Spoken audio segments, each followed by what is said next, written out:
महात्मा बुद्ध का एक favourite word है, अच्छा शब्द है, दृष्टा, जिसके बारे में अपन बात करेंगे कि व्हाट इज मीन ऑफ दृष्टा। दृष्टा क्या है? दृष्टा जो दृष्टि है उसको देखने वाला दृष्टा।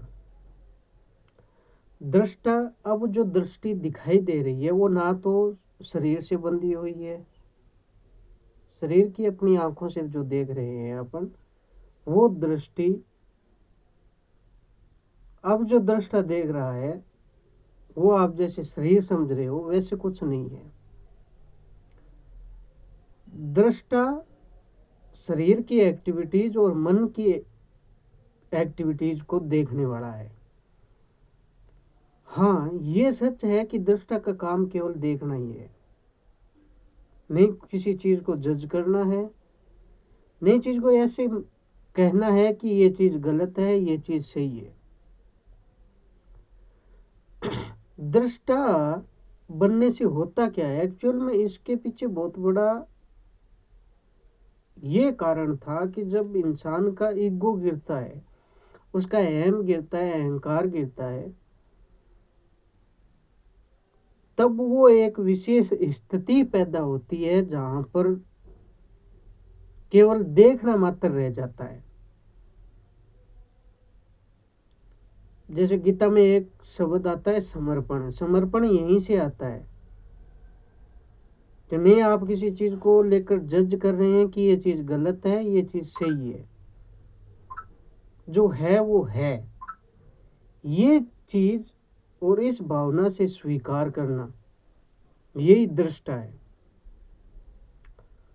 तो महात्मा बुद्ध ने दृष्टा इसलिए कहा कि आप शरीर की एक्टिविटीज को देखते जाइए और ये हमेशा ध्यान रखिए कि आप शरीर नहीं है। तो आप अपने आप उन चीजों से मुक्त हो जाओगे। आप मन नहीं है, मन के अंदर इच्छाएं हैं, कामनाएं हैं, वासनाएं हैं। तो अगर आप उन चीजों को केवल देखते जाओगे, विचारों को देखते जाओगे, इच्छाओं को देखते जाओगे, कामनाओं को देखते जाओगे, वासनाओं को देखते जाओगे, तो आप अपने आप उन चीजों से मुक्त हो जाओगे। तो उन चीजों के लिए एक माध्यम बनाया गया, लेकिन सचमुच अगर आप जानोगे तो अगर दृष्टा है वो है द्वैत में ही, अद्वैत नहीं है। क्योंकि दृष्टा वो है जो देख रहा है और जिसको देख रहा है वो भी कुछ है।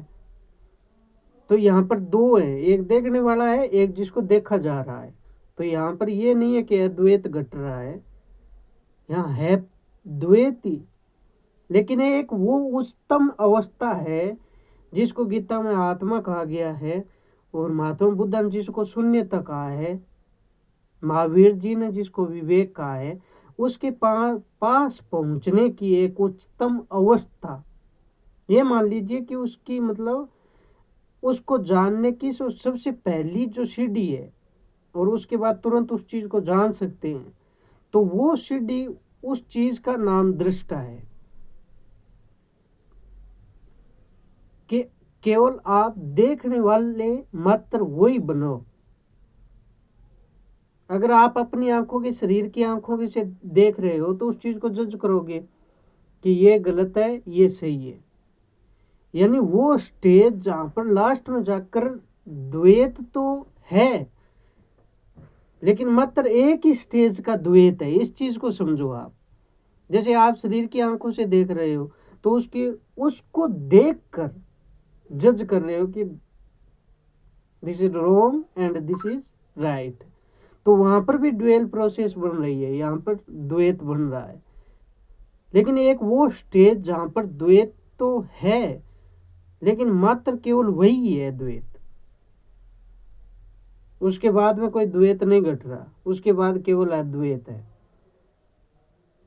और उस स्टेज के बाद में जो घटित होने वाला है सच में वो पूरा ही अद्वैत है। क्योंकि महात्मा बुद्ध जी ने कहा है कि जब आप पूरे दृष्टा बन जाते हो, इसका मतलब आपकी अवेयरनेस बहुत ज्यादा हो जाती है, जागरूकता हर चीज के प्रति, शरीर के प्रति, मन के प्रति। और यहाँ से आपको छुटकारा मिल जाता है कि आप शरीर नहीं है, आप मन नहीं है। तो दृष्टा के बाद जो स्टेज घटने वाली है, जस्ट वो कौन सी है? तो बुद्धा जी ने कहा है कि वो दृष्टा को ही देखने वाली है। मतलब अब तक जो दृष्टा देख रहा था चीजों को बिना इन्वॉल्व हुए, यानी उसमें सम्मिलित हुए, और उसके बाद में जो स्टेज होगी वो दृष्टा को ही देखने की, कि अभी जो देख रहा है वो कौन है। वहां पर फिर द्वैत नहीं होगा, वहां पर अद्वैत ही होगा। और जो दृष्टा को देख रहा है वो मतलब पूरे सिस्टम को देख रहा है, और उसको गॉड भी बोल सकते हैं आप। वही शून्यता है, वही आत्मा है, वही विवेक है, विवेक की उच्चतम सीमा। इसके पार ना ही तो कोई गया है, यहीं पर यही सब बातें की गई है। तो आज अपन ने यही जाना कि दृष्टा क्या है। आपको कैसा लगा ये जरूर कमेंट करके बताएं। धन्यवाद।